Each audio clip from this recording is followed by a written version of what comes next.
I did my best, Your Honour, to tackle the problem of boys. Oh, I used even to read in the Beardsley Star a so-called column for teens to find out how to behave. A word to fathers. Don't frighten away your daughter's friend. Maybe it is a bit hard for you to realize that now the boys are finding her attractive. To you, she is still a little girl. To the boys, she's charming and fun, lovely and gay. They like her. Today you clinch big deals in an executive's office, but yesterday you were just high school Jim carrying Jane's school books. Remember? Don't you want your daughter, now that her turn has come, to be happy in the admiration and company of boys she likes? Don't you want them to have wholesome fun together? Wholesome fun? Good Lord! Why not treat the young fellows as guests in your house? Why not make conversation with them, draw them out, make them laugh and feel at ease? Welcome, fellow, to this bordello. If she breaks the rules, don't explode out loud in front of her partner in crime. Let her take the brunt of your displeasure in private. And stop making the boys feel she's the daughter of an old ogre. First of all, the old ogre drew up a list under absolutely forbidden and another under reluctantly allowed.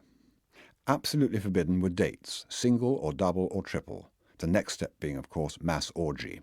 She might visit a candy bar with her girlfriends, and there giggle chat with occasional young males while I waited in the car at a discreet distance, and I promised her that if her group were invited by a socially acceptable group in Butler's Academy for boys for their annual ball, heavily chaperoned, of course, I might consider the question whether a girl of 14 can don her first formal, a kind of gown that makes thin-armed teenagers look like flamingos. Moreover, I promised her to throw a party at our house to which she would be allowed to invite her prettier girlfriends and the nicer boys she would have met by that time at the Butler dance. But I was quite positive that as long as my regime lasted, she would never be permitted to go with a youngster in rut to a movie, or neck in a car, or go to boy-girl parties at the houses of schoolmates, or indulge out of my earshot in boy-girl telephone conversations, even if only discussing his relations with a friend of mine. Lowe was enraged by all this, called me a lousy crook and worse, and I would probably have lost my temper had I not soon discovered, to my sweetest relief, that what really angered her was my depriving her not of a specific satisfaction, but of a general right. I was impinging, you see, on the conventional programme, the stock pastimes, the things that are done, the routine of youth. For there is nothing more conservative than a child, especially a girl child, be she the most auburn and russet, the most mythopoeic nymphette in October's orchard haze. Do not misunderstand me. I cannot be absolutely certain that in the course of the winter she did not manage to have, in a casual way, improper contacts with unknown young fellows. Of course, no matter how closely I controlled her leisure, there would constantly occur unaccounted-for time leaks with over-elaborate explanations to stop them in retrospect. Of course, my jealousy would constantly catch its jagged claw in the fine fabrics of nymphette falsity. But I did definitely feel, and can now vouchsafe for the accuracy of my feeling, that there was no reason for serious alarm.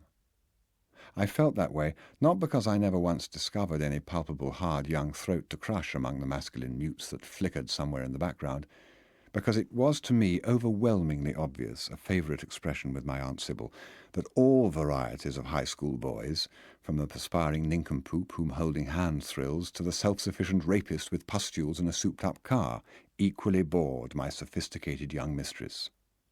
All this noise about boys gags me, she had scrawled on the inside of a schoolbook, and underneath, in Mona's hand, Mona is due any minute now, there was the sly quip, "What about Rigger?"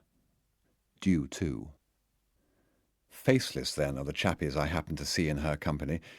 There was, for instance, Red Sweater, who one day, the day we had the first snow, saw her home. From the parlour window I observed them talking near our porch.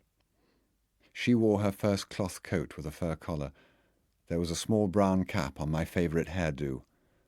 The fringe in front, and the swirl at the sides, and the natural curls at the back. And her damp dark moccasins and white socks were more sloppy than ever. She pressed, as usual, her books to her chest while speaking or listening, and her feet gestured all the time. She would stand on her left instep with her right toe, remove it backward, cross her feet, rock slightly, sketch a few steps, and then start the series all over again. There was Windbreaker, who talked to her in front of a restaurant one Sunday afternoon while his mother and sister attempted to walk me away for a chat. I dragged along and looked back at my only love.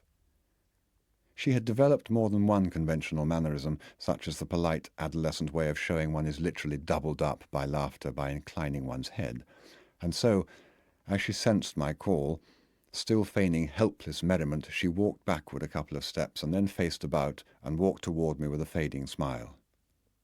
On the other hand, I greatly liked, perhaps because it reminded me of her first unforgettable confession, her trick of sighing, "Oh dear," in humorous wistful submission to fate, or emitting a long "no" in a deep, almost growling undertone when the blow of fate had actually fallen.